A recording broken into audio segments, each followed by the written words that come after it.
Ήταν ένα παιχνίδι με μεγάλο βαθμό δυσκολίας, χωρίς αμφισβήτηση.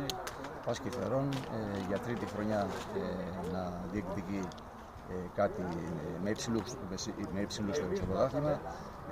Εμείς προερχόμενοι από ένα άσχημο ξεκίνημα προσπαθούμε να βάλουμε βάσεις, να διορθώσουμε πράγματα, να συγκεντρωθούμε βασικά. Μέχρι στιγμής έχουμε αρκετές απώλειες και υλικού.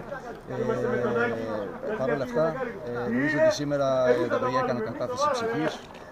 Έβγαλαν πολύ μεγάλη προσπάθεια και σίγουρα το ότι ισοφαριστήκαμε στις καθυστερήσεις είναι και ένδειξη κούρασης.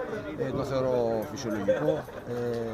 Το κεφάλι μας πίεσε με μεγάλη ένταση στο τελευταίο κομμάτι, οπότε δεν μπορούμε να έχουμε και παράπονο. Είμαστε ευγνώμονες από αυτό που ζήσαμε σήμερα.